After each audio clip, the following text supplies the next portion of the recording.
We have developing news at this hour. The LA City Council is expanding the city's anti-camping law. It will now include 2 locations in Woodland Hills. This comes as those areas are seeing an increase in homeless camps.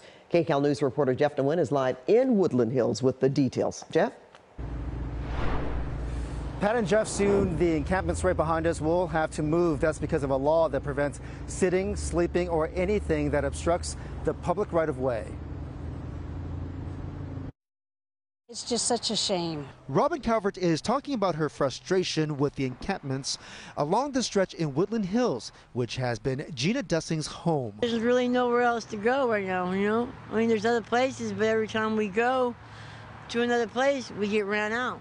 This item is adopted. On Wednesday, the LA City Council voted 9-5 to approve a resolution that seeks to expand the city's anti-camping law known as Section 4118 to include 2 locations.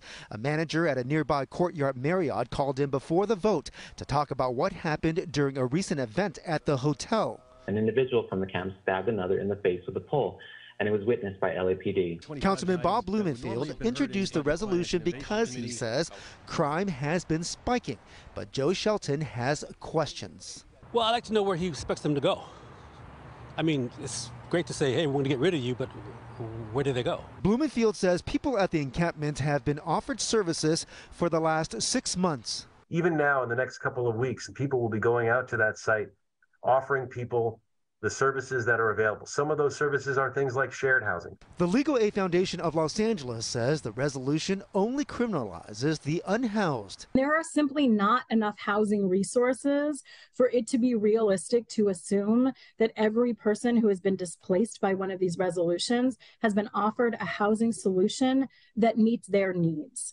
Robert Calvert says the encampments sit by a Trader Joe's where people often ask for money as she walks through the parking lot. This is one of my favorite places to go, and I'm always looking behind my back all the time, and I don't want to feel fear for myself.